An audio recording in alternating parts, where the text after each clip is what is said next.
Can Christians drink alcohol? If you've been wondering that, then this video is just for you, and I know what you're thinking. So let's just get right into the verse. Let's get into the meat of it. You know what people always bring up. They always say, well, Jesus turned water into wine. So right there, Christians can drink. It is fine for us to drink.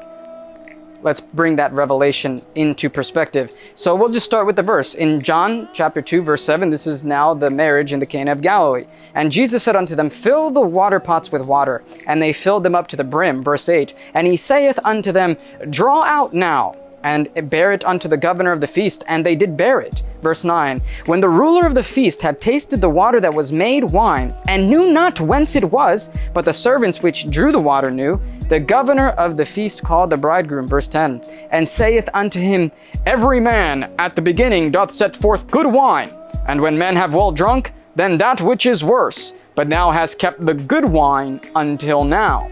So this good wine, typically in the New Testament, especially when you talk about the blood of Christ, is often referred to as the new wine. Jesus as the new wine, and this is the new wine. So we now have to look within the scriptures to see if God ever mentions anything called this new wine. And what you come to find is that Isaiah says in Isaiah 65:8, don't miss this now, because this is your revelation. Thus saith the Lord, as the new wine is found in the cluster, and one saith, destroy it not, for a blessing is in it. Right? So you find that God is now referring to new wine, right? This new wine, it's now found in the cluster. So you see God referring to grape juice, because if you don't know what a cluster is, it's fine. I'll show you a quick image, right? That's a cluster of grapes. So God refers to a cluster of grapes when you squeeze it, which is grape juice, as new wine. And we see this in the New Testament, that Jesus turns this into new wine. So this wine that was at the marriage is grape juice, but yet you see how people turn the script because they wanted to fit their narrative so they can get drunk and drink alcohol.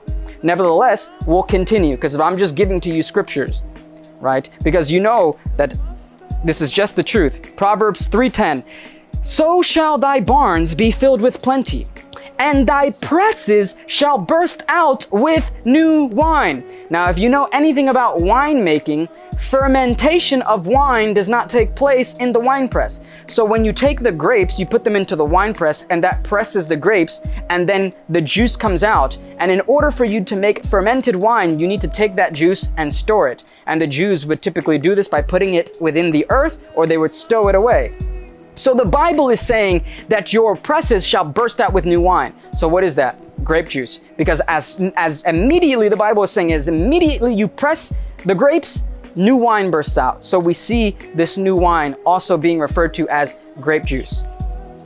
I'm telling you, just read that, right? And if you go to Genesis 40:11, this is the dream, and Pharaoh's cup was in my hand. Pharaoh's cup was in my hand, and I took the grapes, the cluster of grapes, and I pressed them into Pharaoh's cup, and I gave the cup into Pharaoh's hand. So Pharaoh drank grape juice. 1 Timothy 5:23, this is another one where people like to use to obviously promote their narrative of it's okay to drink. Drink no longer water, but use a little wine for thy stomach's sake and thy often infirmities. But we just learned that this new wine is grape juice. So Paul is literally saying, use a little grape juice for your sicknesses and for your infirmities. No longer use water. It's not talking about alcohol, right? And then we also see people like to use this verse in Ephesians 5:18, and we're almost finished, don't skip away. And be not drunk with wine, wherein is excess, but be filled with the Spirit. So people say, oh, right there. See, you can get drunk, you can drink, just don't get drunk with excess. In 1 Peter 4:3, this is what it says. For the time past of our life may suffice us to have wrought the will of the Gentiles, when we walked in lasciviousness, lusts, excess of wine. So right there, the drinking and the excess of drinking, or drinking in itself, is the will of the Gentiles. And when you come into the new revelation, we are no longer the will and doing the will of the Gentiles, right? We are born again Christians. So right there, the Bible is telling you, people who drink, they're still doing the will of the Gentiles. Nevertheless, we're going to keep going. Revelings, banquetings, and abominable idolatries. Verse 4, wherein they think it strange that ye run not with them to the same excess of rioting, speaking evil of you.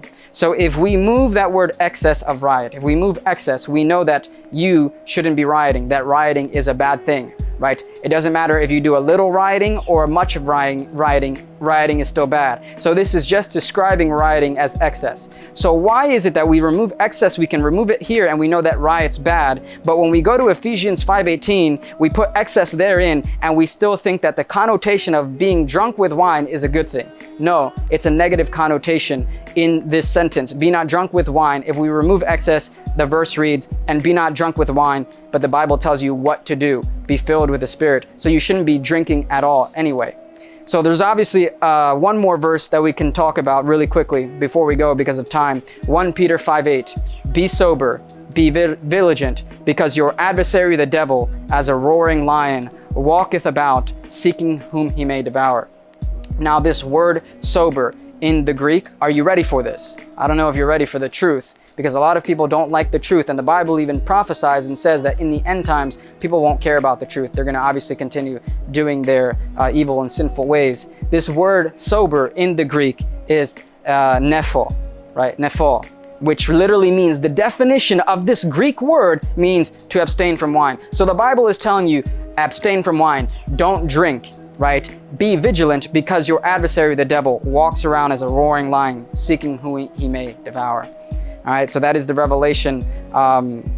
If you caught the revelation, be sure to leave a like and comment down below saying revelation. And if you know anybody, right, the best thing that you can do is articulate this revelation to them. And if you cannot, then obviously share the link, because it's the easiest thing to share the gospel in this 21st century. Just sharing the link with somebody, you just might help someone out. Nevertheless, if you caught the revelation and you learned something new here, then don't be afraid to hit that follow button, because if you learn from one video here to increase your faith, just imagine how much you would learn in a year.